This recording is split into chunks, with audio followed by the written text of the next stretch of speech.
Hello, everyone. Welcome to How Do You Spirit? And I am here with a very special guest today. I have Susie with me, and she's got a very, really special and sad story for us. First of all, though, I want to mention to everybody that I think we are actually on number 39 now. Episode 39. I had to look before we started. It's either 38 or 39. So anyway, we are coming along. We're getting lots of stuff done here. So also our shirts are going to be ready for purchase. Probably we're thinking first to mid-December, so just in time for Christmas. So we'll announce that when we actually have those in our possession. That's a whole process, more than I thought.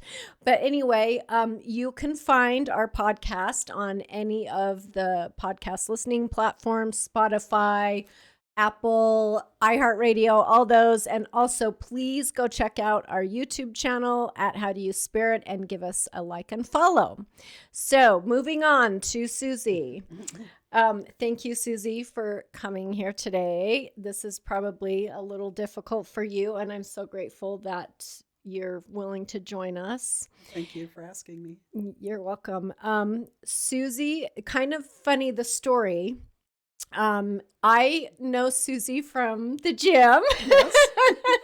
We worked out together with our trainer, and I had stopped going to the gym because I have a mirror now that I use in my home. Anyway, and I had heard through friends that Susie had lost her husband in a tragic accident back on June 19th, right? June 18th. June 18th. And of course, we're all shocked and everything. And a couple months went by. When was it? Was it like August maybe when I ran into you? Or even July. July. So about 30 days. It was probably maybe 3 to 4 weeks after, I think. Okay, so very newly into her loss. And my husband and I were sitting at a local restaurant here in the morning having breakfast. And I look up and there's Susie walking in and sits at the table right behind us facing me. And I don't think you noticed me at first until I got up and I went and said hi. Yeah. But I, gave her my condolences and stuff. And we were talking a little bit about her story. And I thought, what a perfect time or a perfect chance to have you to share your story with everyone. And so let's get started. Okay. Well, thank you. So as I started to tell you my story, what happened was my husband was 77 years old, but in amazing shape, as I was just sharing with the girls, that he was like a Navy SEAL. He'd been in the Special Forces, in the Greek Army, in the Navy Parachute Division. So he was in really great shape. And so he was working. He was sealing a driveway up on a house in Bountiful that had a driveway that went up a steep hill. So what happened was I got a call on June 18th as I was working out at the gym, and my girlfriend called me to say that she'd got a call. My husband was on his way to the University of Utah Hospital, and he'd had an accident. He was in the ambulance and had an accident. Didn't know anything else about it. So I went up to the hospital, and I was able to talk to my husband before he actually had the surgery. Mm-hmm. And what surgery did he have? What exactly injuries did he sustain from his accident? What the hospital told me was he had a broken neck, and that he was paralyzed. And so the surgery was to go in and to repair his neck and to see the damage to the spinal cord. Okay, did that surgery, did they think that would help him to be able to walk or be unparalyzed or have more movement in his body? Or what was the exact purpose of the surgery? You said repair, but what does that mean exactly? Well, the neck was broken, so they had to, stabilize his neck. Okay. They had to refuse it, I think. Oh, wow. And so, and what the surgeon had told me was that what I should expect was most likely, they talked about the CT and the T, which vertebrae had been damaged and what they were expecting. And they said it's the 5 and 6. were impacted, but they said most likely what'll happen is after the surgery, he'll stay in the hospital a couple days and then most likely be discharged to the rehabilitation hospital. Mm-hmm. So that's kind of what we were expecting. Okay. So, but before he went in, my husband was able to talk to me and tell me what had actually happened because he didn't have a brain injury. Mm-hmm. So he was lucid. And he just told me that he just went to sit down to have a drink of water to take a break because it was the middle of summer. It was June 18th, 100 degrees that day. And when he went to get back up, his foot got stuck on a rock that he was sitting on, and he fell backwards off the retaining wall down a 5-foot ravine, and that's how he broke his neck. Wow. So they said the surgery would probably be about 4 hours, so I waited in the waiting room. And then the surgeon called me probably about 3.5 hours after, so the surgery went better than expected. And they told me that actually, I think it was vertebrae 5 and 6. They said they actually hadn't broken; it was just dislocated. Okay. And so when they actually got in there, they were able to just like pop it back in place. So I'm thinking, oh, that's great news, right? I'm yes. The surgery didn't take as long; it didn't have as much damage as they thought. So I was feeling optimistic. Mm-hmm. And so then, when he was released from there and he went up to the surgery ICU, I met him up there again that night, Tuesday night. But at this point, he couldn't talk because he had the ventilator still in his mouth. So anyway, the next day, for that day and the next day, for the most part, we were just like watching his vital signs and everything like that. But then on Thursday, I think he had recovered enough that they were able to take the ventilator out. So he was able to talk. So this is 2 days after surgery, right? Okay. And during those days, every day when the night nurse would switch off, they would do an assessment of him. And so they would say, can you put your hand to your mouth? Can you do this? Can you do that? Well, he wasn't able to put his hand to his mouth, but when they said that, there was like a reflex on his hand, like a twitch. Oh. And so it was interesting because I didn't sit down with the doctors at the university. For whatever reason, nobody got me and said, let's tell you what happened. Let's show you the images, the x-rays. This is so we can explain to you what happened and what the prognosis would be moving forward. Nobody did that. Wow. But at the same token, I guess I didn't ask for that because I'm thinking rehabilitation. Everything's going to be fine, right? And I'm more worried about how am I going to change my house? How are we going to, accommodate Nick being paraplegic and while we go through rehabilitation. So I never really asked those questions either. But every night there were different things like and he had some friends that were Indian doctors, as in Eastern Indian. Yeah. And so I was in close communications with them, and they were telling me, Susie, that's a great thing. What that tells me when his hand twitches is that his motor, when the doctors tell him to do that, his motor nerves are trying to respond. Yes. Even though he can't feel it, his touch neurons are not, but his motor neurons are. That's so interesting, isn't it? So again, I'm hopeful. Yeah. And then the next night when they did it again, they said, can you feel this? Can you do that? No. And they get to his legs and they said, do you have any numbness? And he's like, yeah. And they said, do you have any tingling? And he said, yes, I do. So this would have been Thursday because that was the day that they took the ventilator out. Okay. And so he was able to tell him, yes, I have tingling. So again. So he's got a little sensation in his leg. Yeah. And so anyway, but the thing is that the day that they, during this time when he took the ventilator out, he did tell me, if I can't get the use of my hands back, I don't want to live. Wow. Because this is someone that, that's what he did. He worked with his hands. And, like when I was telling you the story that, he was really strong, exactly 2 years ago, my son's fiance was over at the house with her 9-year-old son, and I guess my husband was just trying to show off or something. So he went out in front of the house to the street post, and he grabbed the street post and did a human flag, suspended parallel to the ground with nothing but the strength in his hands. That's insane. Like 75 the years old. Strength to be able to do that is crazy. So that's why if he couldn't use his hands, he didn't want to live. Okay. So anyway, and I said, well, for heaven's sakes, it's been 2 days. You've got these signs. Let's not worry about that. Let's, Right. you know, Slow down here. yeah, Yeah. let's give your body a chance to heal and recover because there are signs of progress. Yes. And he just kept saying, not this time, this time. Wow. So, but I kind of my husband's a little bit pessimistic and I'm a little bit optimistic. So I'm kind of used to that banter between the two of us. Yeah.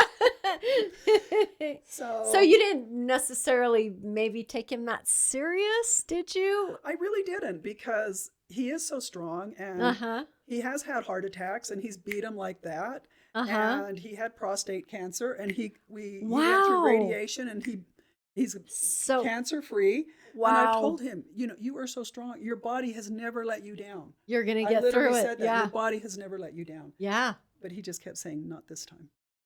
But again, I just said, you've got to give your body a chance to heal. Yeah. And, there are signs. So let's give it a chance. Yeah. So yes, I didn't really, I heard it. But you didn't hear it. I didn't internalize it. Yeah. Let's say. Yeah. It's like, I just thought it's just too early. Who can make that? Who can know? Right.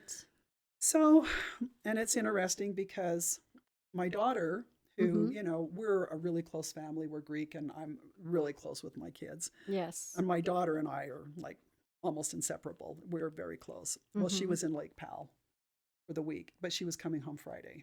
Okay. So this happened on a Tuesday. I had called her. I did let her know. And so Friday night she comes home and she comes straight up to the hospital to see her dad. Mm-hmm. And then Saturday, I have an older son who I'd mentioned to you lost his fiance the year before.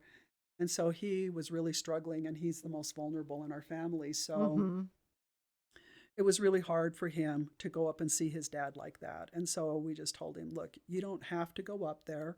He knows you love him. You know, he loves you. Yeah. But so don't torture yourself. You've got enough to deal with. You know what I mean? Yeah. You've had enough loss and you have enough to worry about. You don't need to go and see this and get more trauma. Right. But anyway, so finally he says, Saturday's like I have to go up and I have to see my dad. So he does come up Saturday. But Saturday, I get this phone call from this doctor saying, I'm on my way, driving up to the hospital, thinking, oh, we're going to have another good day. Because every day there have been these little progress, signs. Huh? Yeah. And I'm sending out threads of, I'm sending out updates to like his cast of thousands of his friends that want to come and see him and know. And so finally it's like, look, I just have this huge thread. And so every day I would send out an update. Wow. And so they're all positive and everybody's thinking, everything's really good. Yeah. So here I am, Saturday, driving up, thinking it's going to be great, and I get a phone call from the hospital. Mm-hmm. And, incidentally, so I did also got a phone call Friday morning at 5 a.m, because it's like I woke up, and I thought, woke up at 5 o'clock. Just woke up. So I thought, well, I'm up. I'll just go to the bathroom. Yeah. And so then I'm like, well, I guess... I wonder how Nick's doing. I said, I guess he's fine because no news is good news. Right. As soon as I got in bed, here came the call, and I looked over, and the phone number is 581. I'm like, the hospital. Yep. So I'm like, okay, that's why I woke up. Yep. And so it was the ICU doctor just telling me that, hey, and I'm like, is my husband okay? And she's like, he's okay, but we have to put the ventilator back in. And we told you that might happen. He just got really tired breathing on his own. Mm-hmm. So we've got to put the ventilator back in. I'm like, okay. So anyway, driving up there Saturday, get another phone call from the doctor. This time it's a different doctor, still the ICU doctor. And he's like, we need to have a meeting about a path forward for Nick. And I'm like, what? Like what? What do you mean a path? What do you mean? What? Yeah. He's going to go to rehab. Yeah. And he's like, well, we need to talk about that. And he wouldn't engage with you over the phone about really details then, right? He's just saying, I need you. Are you coming up to the hospital? Because we need to have a meeting. We need to have a chat. Yeah. And so, and then when he says that what it's about, a path forward, and I said, well, what's the path forward? He's going to go to rehab. And he's like, well, we need to talk about that because maybe he wants to consider hospice and end-of-life care. And I'm just like, what? You're like, no, that's not an option. I'm right? Like, I just didn't see it coming. I just didn't know where was that coming from. Yeah. So I said, well, if we're going to have a conversation like that, I have to have my kids. Yeah. So can we do this tomorrow, Sunday? And he's like, well, I guess we could do it tomorrow. I said, okay, we really need, because I have to have my kids there. Mm-hmm. So I get up to the hospital with Nick. This time, my son Nick wanted to come up. And the minute we walk into the ICU, here comes that doctor over to us and tells us that, do you have time to talk? And I'm like, didn't we just say we'd do this tomorrow? Yeah. And he's like, he kept pushing. And then finally my son's like, look, I'm going to go see my dad. Mm-hmm. And so he just walked away. And so I said, look, we just need to do this tomorrow. And so he's like, okay. So we're in there. My son Nick has his visit with his dad for like an hour and a half. And then he's like, I just have to, can't see this. I can't. Right. It's really hard on me. Mm-hmm. So as soon as he leaves, here comes a surgeon in. And the surgeon's like, we need to have a talk. Oh, it's so a different doctor's this coming. time and he's like, I am the surgeon and we need to have a talk. And I said, oh my heck. I thought this is the We've third discussed time. this already. I said, we want to have this meeting tomorrow. And Yeah. he literally tells me, you can have the meeting whenever you want, but I'm going to tell you what's going on. Oh, So wow. in front of my husband, he said, all the surgeons and the neurology team and the physical therapy team, all three teams met, and we've come to the conclusion there is 0% chance that your husband will ever get the use of his hands back. He says this in front of my husband without anybody having talked to me about this. And I'm so upset now. Excuse me, where's their bedside manner? And not only that, it's like you say that in front of my husband that is so strong-willed, that has made it so clear. Yes. If he doesn't get the use of his hands, he doesn't want to live. Oh my gosh. And you just said that in front of him. Well, I really don't think it mattered because I think they'd already told him anyway. Probably. I'm sure I would agree with that. Because that explains why when my son was there for his visit with him, my husband wasn't really present. Okay. And I couldn't tell, but he wasn't really engaged with my son. Uh-huh. And was it because he was on meds or was it because mentally he was preoccupied? Yeah. And I'm sure now he was preoccupied because they had told him he's never going to get the use of his hands back. So he's in his mind, deciding that he's done. He's making up his mind. Yeah. Wow. Oh my gosh. Wow. At this point, I'm shocked. I'm so upset. Oh, and so when he said, well, we have these conflicting signs, and I'm like, so let's talk. What are these conflicting signs that you're talking about? And he said, well, before we put the ventilator back in your husband, he made it very clear to everybody that if he couldn't get the use of his hands back, he didn't want to live. And I said, okay, well, he told me that too. I know that. Right. So when did he tell you that that was not the case? He said, he never did. It's you guys. And I said, it's us. And he's like, my gosh. You guys want to go to rehab. I said, we guys want to get good information. I said, I don't even know what the prognosis is. I haven't seen the chart. I feel like you're kind of left in the dark, right? Yeah. Yeah. And it's like, so you're making this decision for our family, basically. And it's like, no, we're capable to make our own decisions and we will honor his wishes. We just need information. Yeah. But I think we deserve to have someone sit down and explain to us what happened, what are you actually seeing? What does that mean? What is the prognosis or what are the chances moving forward? I just feel like we need good information. And I feel like I owe it to my husband to make sure he has that information before he makes this life decision. Absolutely. But that wasn't to be because they'd already made the decision for him. And so at that point, he leaves. And he said, well, I'm just telling you, we need to know whether he wants to do hospice end of life or if he wants to do rehab. Because if it's hospice, we need to put a trach in him. He can't stay on this ventilator. And we need probably maybe 5 days to schedule that. So we need a decision. Oh my gosh, just push. I felt bullied. I felt ambushed. I felt emotionally unprepared. It was horrendous and devastating to me, and then it made me have to call my kids and upset every one of my kids because, oh my heck, now we have a life or death situation we're going to have to deal with and we all need to be at the hospital tomorrow. Oh my goodness. So I go back and I talk to the doctors that I had been talking with.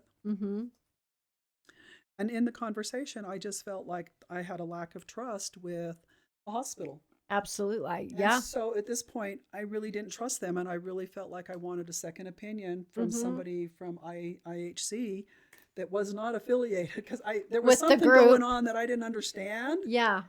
but I didn't like it and I didn't trust it. So I wanted a second opinion. Yeah.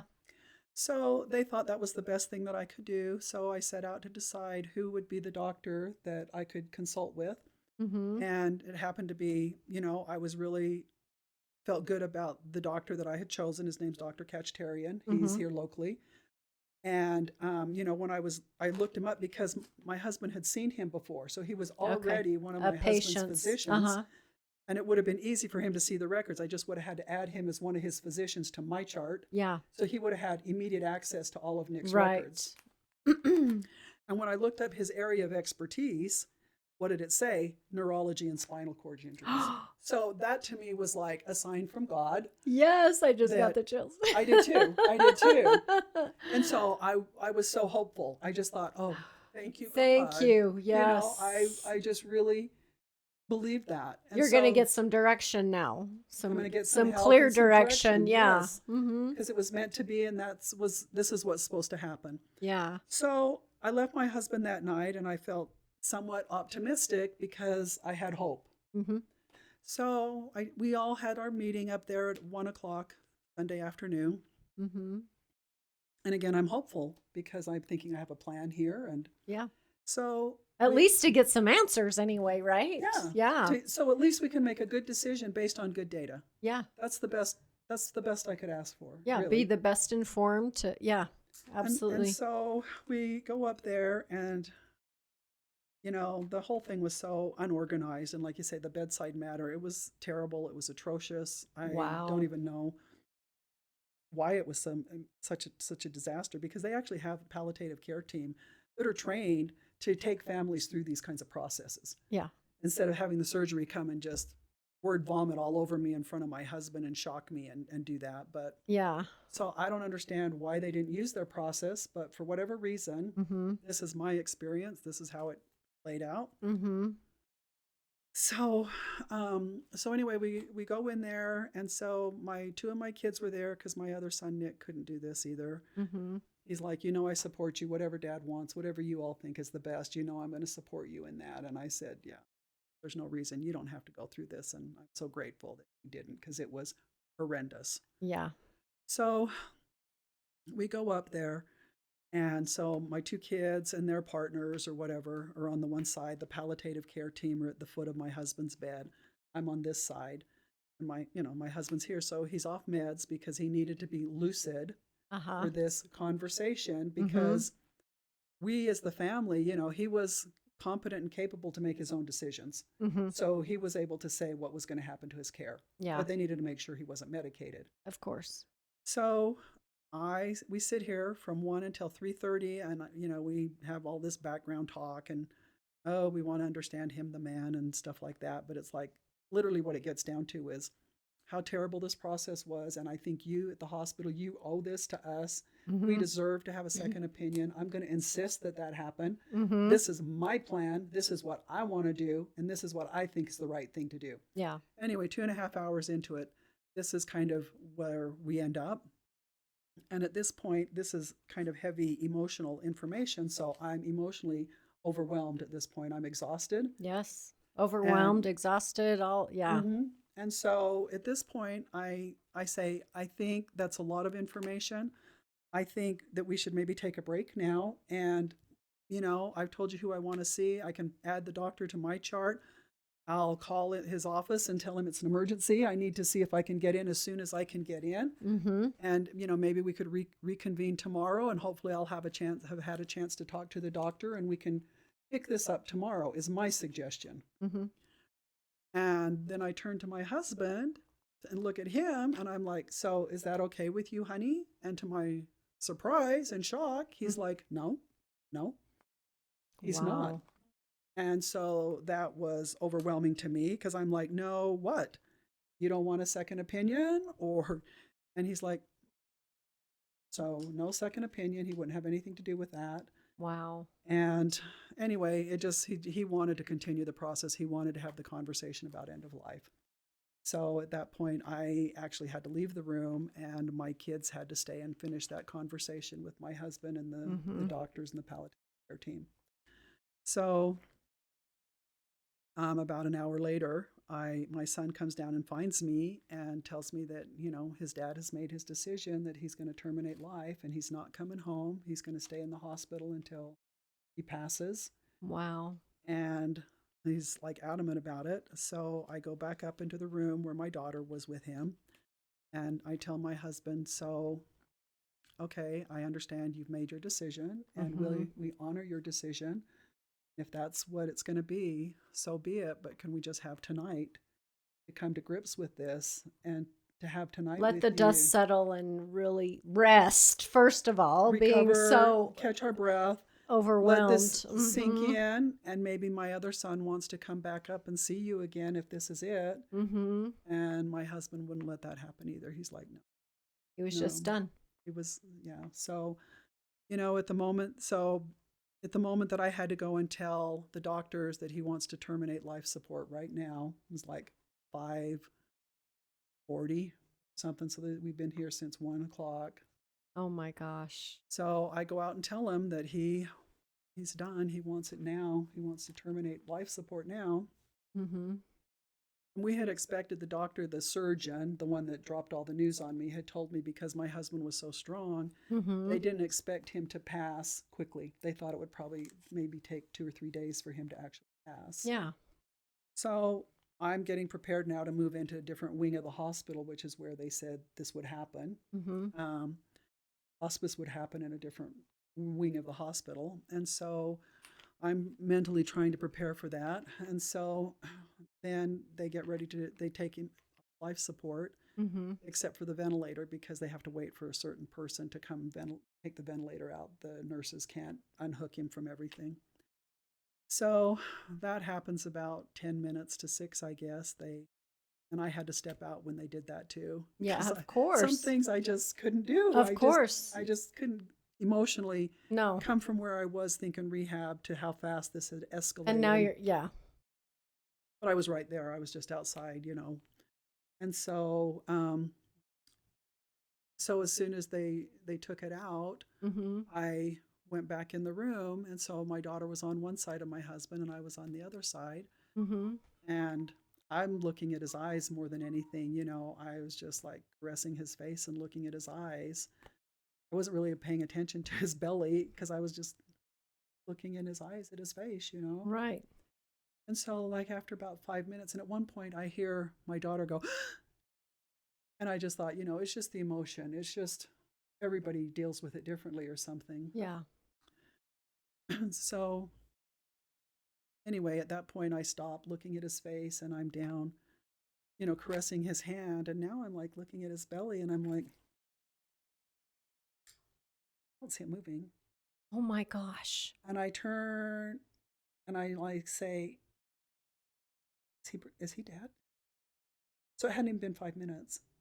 It was gone that quick? And the nurse, the palliative care team says, I don't know, but you can see his color has changed. She goes out and asks to the nursing station and they're like, oh my gosh, he's hanging on by a thread. His pulse is just a thread. So, and it was maybe a minute later, the doctor came in and pronounced him dead. To 6. Oh my gosh, that's incredible. Wow. So what happened to me, was in that moment, the anguish. I had so much anguish when I had to go tell the doctors to take him off life support because I had this conflict about the second opinion. But in that moment, because he passed so quickly, the realization came over to me that he was really suffering. And that the second opinion was really for me, not for him. He was the one that was suffering. That makes sense. And so in that moment, I had a lot of peace that this is what he wanted. He made his decision. This is what he wanted. He really didn't have it in him to fight this battle. And so even if he would have fought the battle, it would have been years of rehab. Right. And he just didn't have it in him to go through that. Yeah. So, and whether it was a premonition or not, when he told me, not this time, He just knew. Mm-hmm. So that's how the actual accident happened and how he ended his life. Mm-hmm. So the next morning, I'm sitting at my counter having All that coffee, stuff going just sitting through. here, yeah, just thinking about all of this. And at least I had peace, because I didn't have this internal conflict about woulda, shoulda, coulda, what if this and what if that. Right. He made his decision. Now I just have loss to deal with. You know what I mean? Mm-hmm. I'm just sad I have loss, but I don't have internal conflict. Mm-hmm. And at this moment, for whatever reason, when I'm sitting at my counter having coffee, Mm-hmm. I get this vision in my mind that it's like, consider this looks like an accident, but consider the possibility that Mm-hmm. this wasn't an accident, that this was actually a plan. This is Nick's strategy. Oh my And gosh. that Nick, being the dutiful servant that he is, Mm-hmm. and all of a sudden I saw this big long checklist came down of everything that my husband had done in the 30 days before he passed to take care of his family. So in the 30 days, we sold our house in April. We sold our house in Eagle Mountain. We moved May 3rd. And so my husband, we had all this stuff from years of, I was saving all this furniture for my kids and everybody's going to have a house. We Right. had all this stuff that had to get So unloaded. you did a lot of downsizing. Oh, yeah, we went from like 4,200 square feet back to our house in Harriman that's like 2,900 square feet. Okay, yeah. So, and so it was like, okay, we got the house sold, we got moved, we got all the stuff put away. And then my son had a dog. He got the yard fenced, put up a vinyl fence around the house. And then his birthday was May 5th. So we had a joint celebration but for Father's Day and his birthday. Well, my daughter has just gotten like engaged to her fiance, and he had 3 boys. Uh-huh. So it was like kind of a blending of my son has Uh-huh. his wife has 2 kids, and then they have 1 child together. So they've got 3 kids. Maria's got 3 kids. So it was just a really magical, beautiful day. Kind of a day. family reunion, kind of like, huh? It was, and it's the first time that we were like all settled, and we had, we were all able to come and gather in the Harriman house and have everybody come together, and it just was so amazing. But on the checklist, it's like, so it was like, take care of the house, take care of the dog, take care of Nick. So that was Maria's checklist. Make sure my daughter Maria's okay. Uh-huh. Then I came up on the list. It's like, make sure Susie's okay. Wow. And that was part of the peace of mind. Mm-hmm. That she's not going to have to do this. She doesn't have the burden. I'm Yeah. not going to be, make sure Susie's okay. And so I just sat there, and it's like, oh my, what if this wasn't an accident? What if this was Nick's time? Mm-hmm. And it's like, what if this had all been mapped out before? Yeah. And it wasn't just a random act of thing. And just Nick, being the dutiful servant that he was, made sure everything got taken care of. And not only that, it's like, isn't it interesting that he didn't die in the accident? Yes. That he got to have Maria come home to say goodbye from Lake Powell. He waited till Nick came and was able to say goodbye. Mm-hmm. When all business was taken care of, then he passed. So it's mind-blowing, honestly. It's just so amazing. It's just so amazing, to me. It's just interesting, but I'm grateful because it gives me a lot of peace. And I just think, that as people, I think sometimes there's information out there, but we have to be open to absolutely to receive the information, if you will. Mm-hmm. Yeah. So, yep.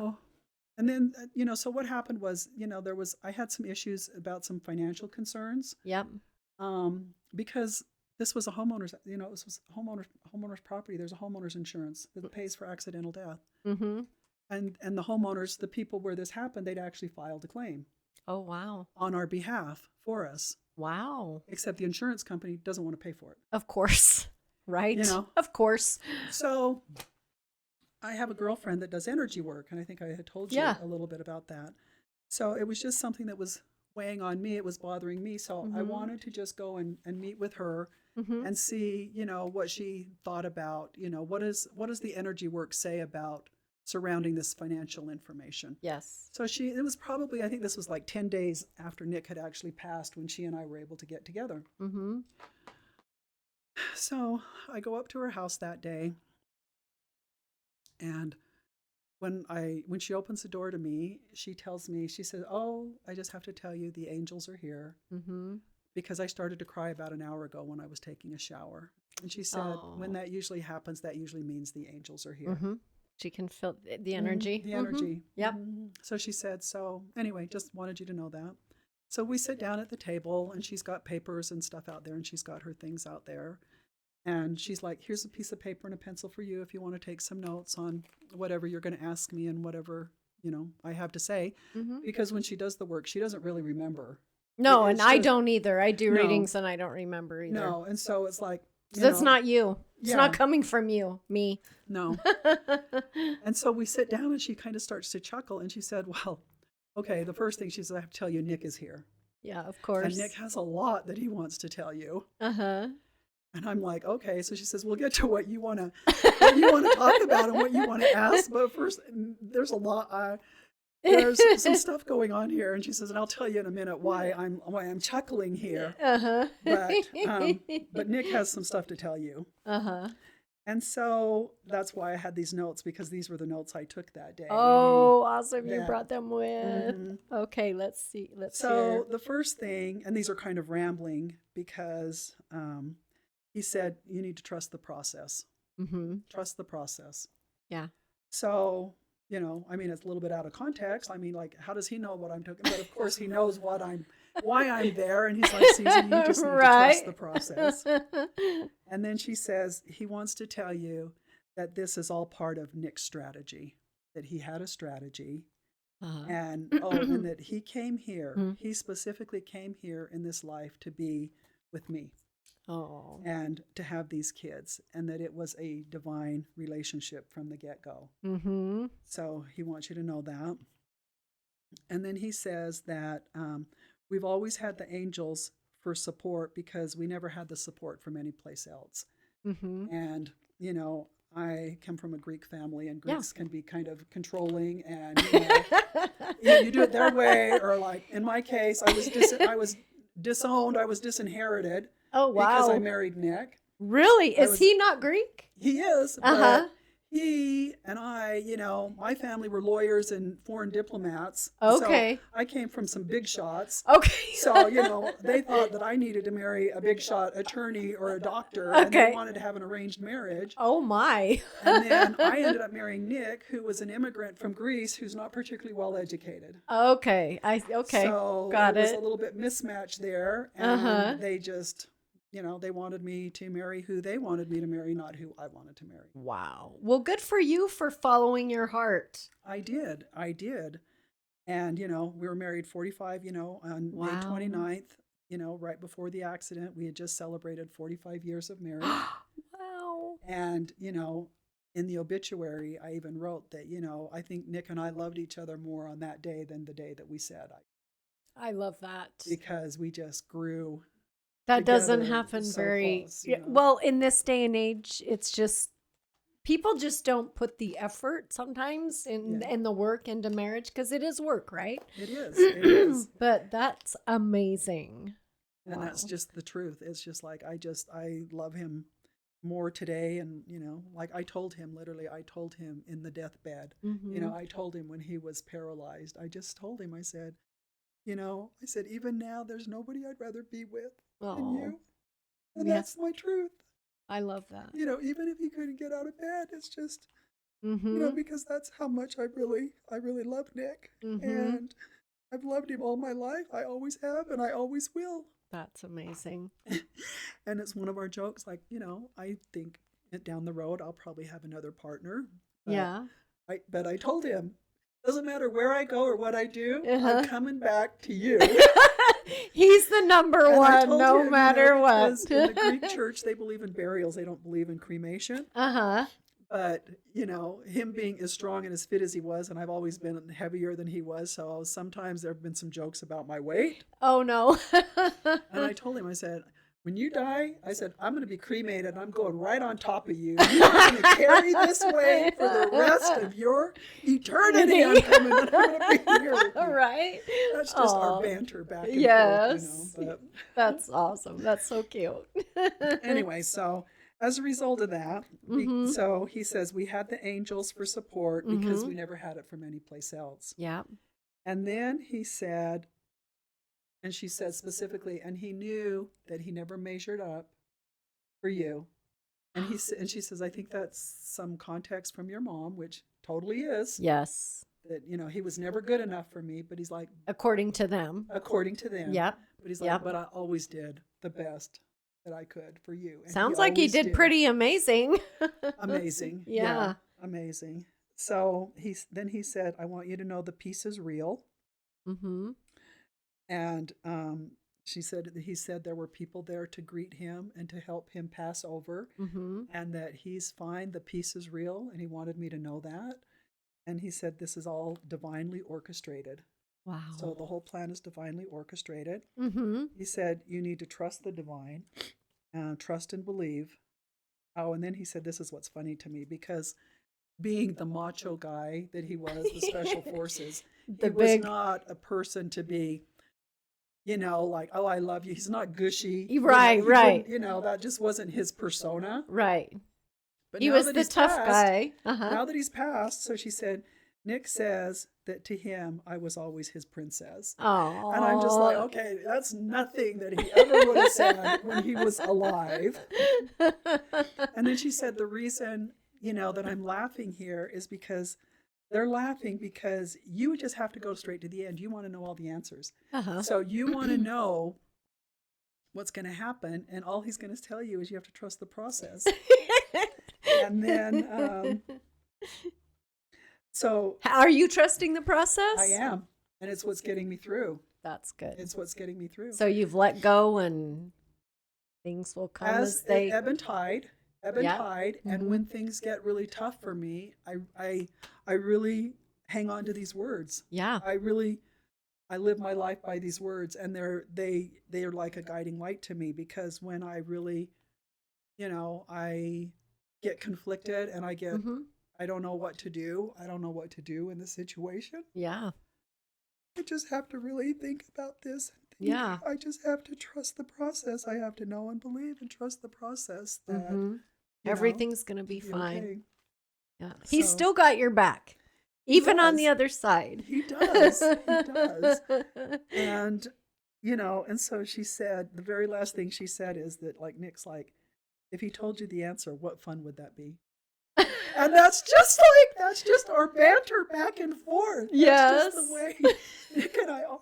So all this stuff that came through is just so like him. Yes. So, and then anyway, to cap it all off, Yeah. after we finish this, I have lunch with my girlfriend, and so needless to say, I didn't really get any answers about specifically what I wanted. Just trust But the I gotta process. Trust the process.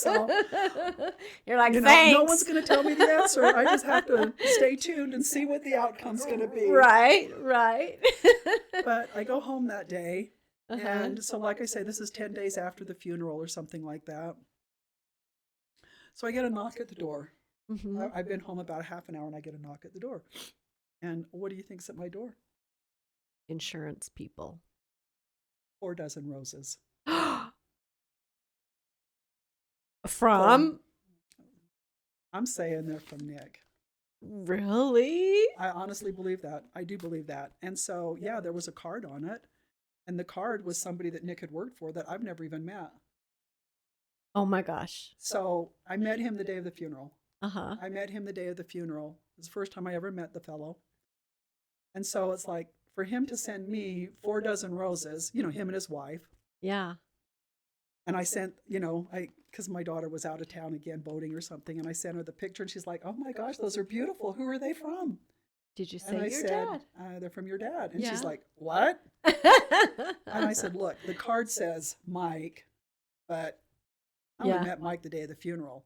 I Right. believe that people that have passed over will use other instruments or things to work through other people. Work through other people, Yep. yes. Yep, exactly. And I 100%, believe that those roses it had to do with this. And, like I say, things that he wouldn't really do when he was alive. I mean, yeah, he did some flowers and stuff like that, but never anything like this.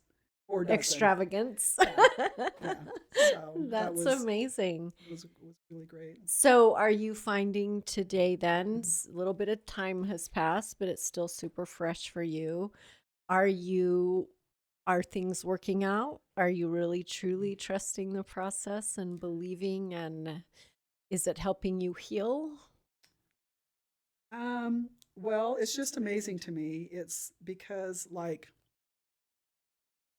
one day, what was this, like a month ago, I just left, I was working out. I was in my workout clothes and I had just jogged like 3 miles or something. So before I went to the house and before I went in to change my clothes, I thought, oh, let me just run over to Walmart and get my groceries and then I'll go home and change my clothes. So I buy my groceries and I see this bodybuilder guy in the store. Yes. And that's not necessarily my style, but he's such a bodybuilder. I mean, he definitely, you can notice him, Yeah, yes. How can you not? So I'm in the protein drink because I'm getting protein drinks because I put them in my coffee. And the guy passes me and he's getting protein powders. I mean, it's not like we talk or say anything. We just pass each other in the aisle. So anyway, I'm out in my car and I put my groceries away and I'm just getting ready to close the trunk and I hear, excuse me. He's like, this is so random. Yes. And then I turn around and it's this bodybuilding guy. And he's like, oh, you're so beautiful. And I'm like, okay. So first off, I'm like, my immediate thing is like, why are you saying that to me? And the guy's like, creeper, 45 or 48 years old. And so immediately I negate it. It's like, oh, well, thanks. That's really sweet of you to say that. I said, but I am old. And he's like, well, age doesn't mean anything to me. It's just a number. Oh my gosh. And he's like, he's like, what are your goals? And I'm like, what are my goals? The stranger. And then I'm thinking, why are you right? Are you a personal trainer? Right. Clients? You go to the grocery store and troll the protein aisle. Oh, because he says to me, he's like, "Did you work out? Did you just come from the gym?" And I said, I didn't just come from the gym, but I do work out. And that's when he said, what are your goals? Oh my gosh. What are my goals? You mean my fitness goals? And he's like, yeah. And I said, well, I'm trying to get down to like 25% body fat. It's going to take, I'm probably 30 something. Yeah. But I said, recently my husband passed away and I went through a big depression and I put on some weight. So I'm just now trying to get back into the gym and get back on track and get myself out of this funk. And he's like, well, I was going to ask you, are you single? I said, I just told you my husband passed away. Are you paying attention? And he's like, well, do you want to go out? What? I swear to God. I said, no, because it's way too soon. I wouldn't feel good about that. And he's like, are you sure just to talk? And I said, no. Oh my gosh. And then he said, are you sure? And I said, yeah. Liza, look, I have to go. Thank you, but I have to go. So then I see him take off across the parking lot to wherever his car was, I guess. So he literally had followed me out of the store. Oh my gosh. So I go home and I call my daughter. And you tell her? Yeah. Guess what? 5 days before, the same thing happened to her at Winco. What? Not the same guy. He wasn't a muscle building guy. But the same. Somebody follows her out of Winco, goes up and starts talking to her. I'm getting the chills again. So Melissa, I'm telling the story to the girls at the gym, and Melissa says to me, do you think that has anything to do with your husband? Trying to just tell you things that maybe... Hey, I'm here still. He thinks you need to hear or that he wants you to hear that he didn't tell you. And I hadn't really thought about that. I just thought this guy's like an idiot. And Maria thought the same thing. She told her fiance, he's like, yeah, guys are dumb. Yeah. And creepy. And my daughter's like, yeah, that's their new thing now. Yeah. But the more I think about it, that's never happened to me or anybody that I've ever talked to. Have I Right. heard somebody just randomly coming out and asking me.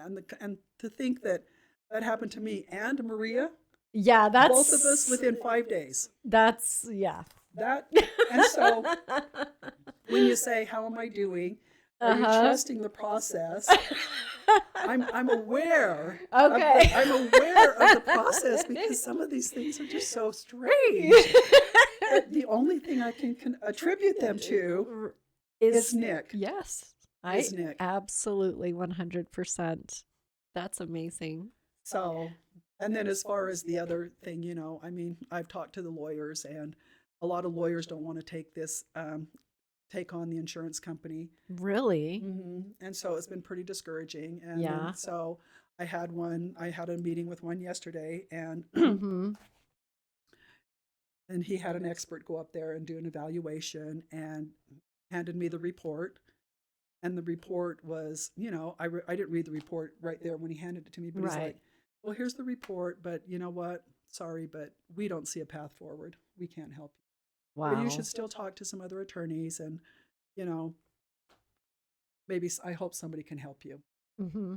And so, again, I was just so discouraged, but, That's exhausting too, right? It is. Dealing with that. Mm-hmm. And so, I just keep thinking about this, trust the process. It's all divinely orchestrated. So, yeah. I had to say my prayer last night, and I said, look, let thy will be my will. Mm-hmm. Let thy will be done on earth as it is in heaven. And it's like, whatever your will is, just let me know. If it's not meant to be, then give me peace so I can just move on. Right. But if I'm supposed to still stay and fight for this, then give me some help and give me some direction. Can you have an attorney call me? Right? So I met with a different attorney today. The one yesterday referred someone. Oh, really? Today. Oh my gosh. So that was part of all the stuff I was running around today. Oh, so wow. I took them the report. Uh-huh.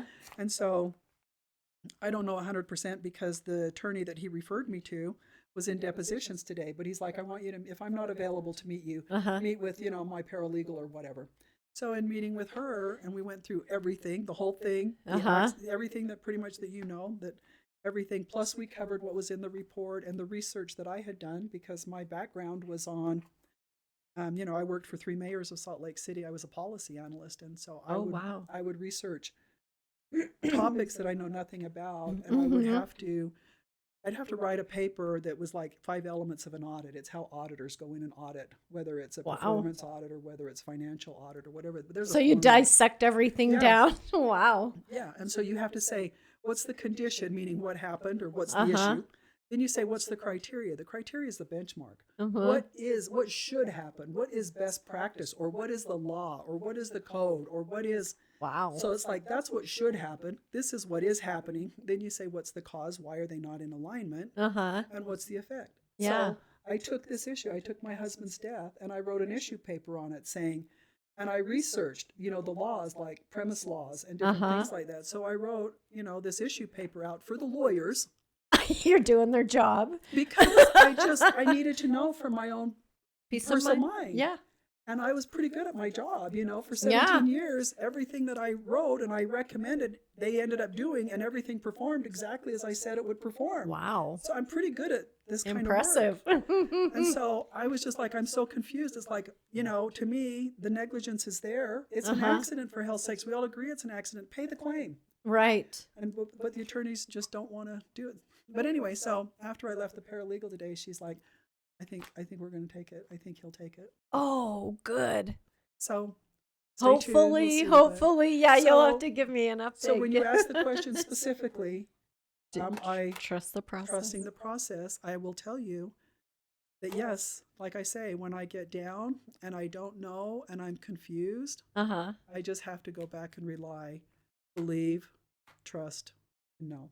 Interesting. Yeah. Well, great. That's awesome. So, what an amazing, heartbreaking, but fun, but story. It is to me, from my perspective, it really is. It's amazing. It's like I'm in awe.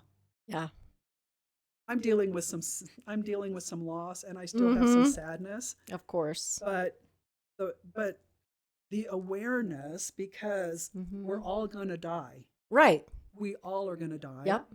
So, okay. I mean, I thought I had maybe another 10 years with my husband. I was hopeful. Yeah.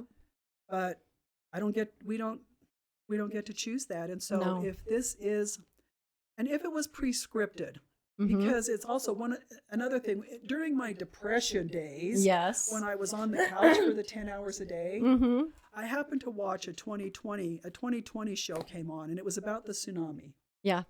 I don't know if either of you've seen that. I haven't but seen it. But how the fellow that had the car accident, and he's like tried to beg his dad, don't do this because we're going to die. There's going to be a tsunami. It makes you stop and think, has everything in life been really pre-planned? We just aren't aware of it, but it's already been pre-scripted. So I believe in that. I believe when we come down here, we have our blueprint, and we can take different directions with our blueprint. But yes, that's what I believe deja vu is. Oh, yeah. Is that we are experiencing, remembering that blueprint that we had or have before we came down here. So I believe that. So to me, it's just been like an awakening. Yeah. Because I hadn't really thought one way or the other. You know, I believe in God. I'm a Christian. Yeah.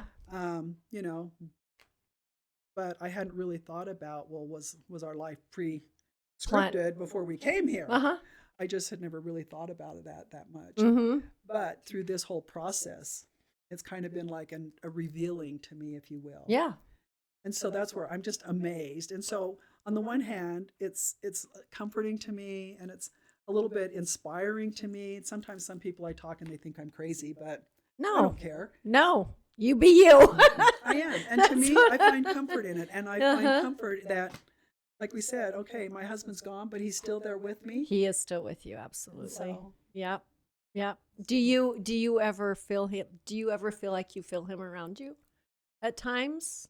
Yes. Not so much lately. Right after he passed, the day of the flowers, the day the roses showed up, it seemed to me that like the rose scent was associated with his presence. Okay, yeah. And then the more I thought about it a couple days later, it's like, well, in Greek, his middle name is Triandaphilos, T. So it's Nicholas T. Congus. T is for Triandaphilos, which literally translates to rose in Greek. Oh my gosh. And I didn't put that together until a couple days later, because in fact, the day that I met you at the restaurant, yes, and I was just sitting there, and that was one of the things that's like, okay, my life will be different now moving forward. Yeah. And I was just thinking that day, it's like, I wanted to have breakfast that day. And so I called my kids. I called Nick. Have you already eaten? Yep, I've already eaten. Called Christopher. Have you and Safari eaten? Yeah, we're eating breakfast right now. And it's like, okay, whatever. Yeah. I still wanted to go to breakfast, so I went to breakfast by myself. Yes. And when I was walking in the car, I thought to myself, and I can't remember, I might have even told you this, but it's like, this is where I really miss my husband. Because you did tell me that. Even if he was on the golf course, if I would have said, will you come and let's go to breakfast? He would have come and gone to breakfast. He was along for the ride with you, right? Whatever. Yes. Yeah. He would just do it. He would just be there for us. Yeah. And I thought, if Nick was here, Nick would have gone to breakfast with me. After I left the restaurant, when I got back into my car to drive home, I could smell the flowers. 100%. You did come. You did. I knew you would come. I knew you would come, and you did. Oh, I love those stories. They make me happy. That's awesome. Well, I've been sitting here. I don't know if pink carnations mean anything to you at all, but I keep seeing pink carnations in my mind. So I don't know if they mean anything to you. Think about that. I'd love to hear if so, but I try to put it, forget about it, but it just keeps popping in my head. But anyway, thank you so much, Susie, for sharing your story. I love the story again, even though it's sad, but it's happy too at the same time. It is. And that's the whole thing. It is. And it's like, because we do have to carry on. And so for me, it's what's given me the comfort to help me to be able to carry Heal. on. You And know yeah. what I mean? And so, Yeah. Awesome. and I still have days where I get sad. Or Of something, course, you know, it's still and so new, and even, you never forget. My sister passed away years ago, but you never forget. We never forget about our loved ones and wanting to hold them physically and hug them, but I do get comfort in knowing that she's still around, and I believe Nick is too. yeah, I do too. Awesome. So, All right, everyone. Thank you so much for joining us today. If you are interested in being a guest on the podcast, please go to our website, howdoyouspirit.com, and submit your request, and we will see you all soon. hey.